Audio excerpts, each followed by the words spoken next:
Hi, Hi, how are you? I'm fine and you? My name is Dante Smith and I'm here to look at a couple of properties you all have. Oh yeah, I remember. Okay, my name's Christina, so nice to meet you. Nice to meet you as well. I'm excited to show you our properties today. So what brings you to New Orleans?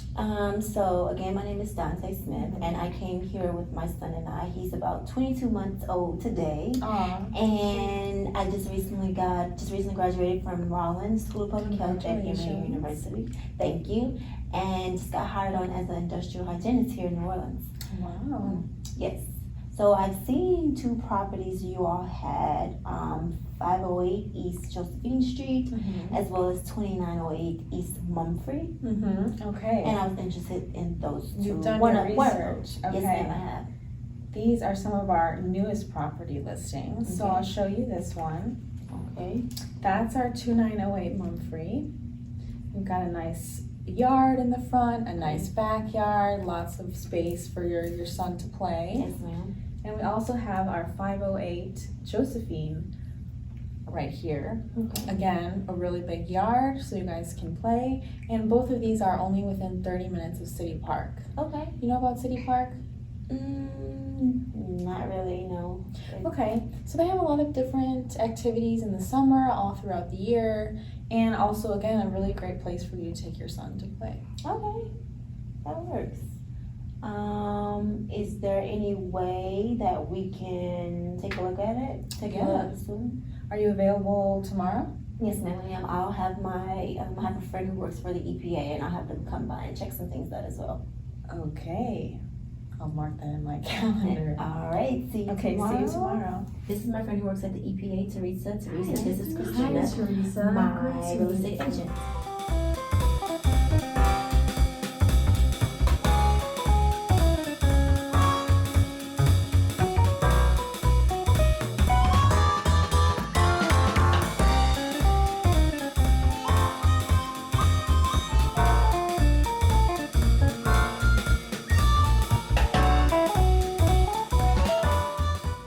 What you guys think?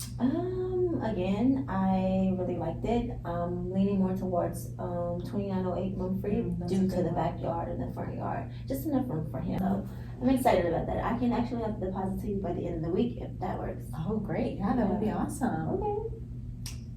Okay. Before you make any down payments, I did want to mention one thing. I hate to be a Debbie Downer, but have you thought about like the effects that Hurricane Katrina might have had on like the soil around the properties? There still might be some environmental hazards that could affect you and your son. Like? I'm glad you asked. I just did a research paper about Hurricane Katrina, and so Hurricane Katrina was a Category 5 hurricane that occurred in August of 2005. It was the largest and third strongest hurricane ever recorded to make landfall. An estimated 1,200 people died and $108 billion in property damage. Many chemical plants and petroleum facilities and contaminated sites like Superfund sites, pest control businesses, and dry cleaners used potentially hazardous chemicals that may have been released into the environment during the flood. An estimated 80% of New Orleans was underwater, some places even 20 feet deep. I had no idea about that, and that can affect us. Yeah, it can still affect you. You ought to do a risk assessment. Hold on a second. Wasn't that like 14 years ago? I think so. Hasn't the city already taken care of that damage? Well, I've been selling houses for 20 years and I've never had an issue. Well, you see, the city has probably gone and renovated the houses and worked on the inside and a lot of the areas. So the workers may have been exposed to some chemicals, but you can still be exposed to things that are in the soil that were never cleaned up properly. You could be exposed to things that may have leached into the groundwater. So it may be worth a shot to take a look and check. I know what a risk assessment is. Just recently graduated from Emory, and we've done that before, so maybe we should take a look at it. Yeah. Alright, okay. Don't worry, I got this. One eternity later. It's nice to see you again. Sorry to be so smart, but before I make a decision on either of these houses, I'd like to show you the results of our risk assessment. Here's our conceptual site model. Doesn't really make any sense to me. Katrina happened almost 15 years ago. How could all of these things still be a health hazard today? Even though it's been 15 years and the flood water has abated, now if anything, the chemicals may still be in the soil where flood water has been absorbed. For example, especially because I have a son, he could be thermally exposed to the soil or even through ingestion because he loves to eat everything. Well, do we know if any chemicals are actually in the soil at these locations?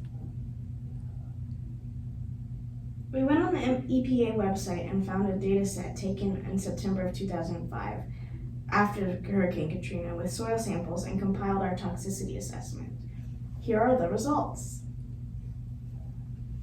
So you're telling me all of this is in the soil of my properties?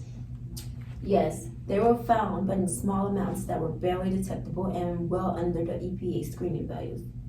Analyzing the data, we flagged about 4 chemicals per location as being either above the screening values or did not have screening values. So these are the only chemicals of any concern for human health. Because many of the chemicals had no screening value to compare, we weren't able to properly calculate the non-carcinogenic or carcinogenic risk.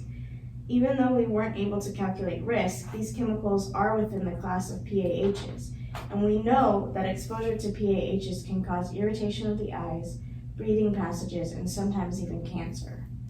Oh, and I also looked into City Park, and we did find arsenic and manganese to be above EPA screening levels. So you're telling me you're 100% certain that these chemicals are at my properties? Well, the data is old and we don't have the screening levels for the PAHs, so we don't really know if they're harmful or not. But it would be best to leave the decision up to the buyer. Also, remember that this is only soil data and we didn't have access to air quality or water quality data. For future reference, maybe you should use this information when considering which properties to manage. Well, that's a good point. I guess I'll work with people to make sure that they're aware of these facts, and then I'll leave it up to the buyer. I don't know if this is an option, but maybe you should consider working with the EPA on this. Or you could even look up the data yourself. Sure, yeah, that's a great idea. Okay. So after talking with you, Christina, my real estate agent, and talking to you, Teresa, my EPA friend, I've decided to go ahead and purchase the 2908 Mumphrey Street because according to our risk assessment, it seems as though the levels won't hurt us like we think.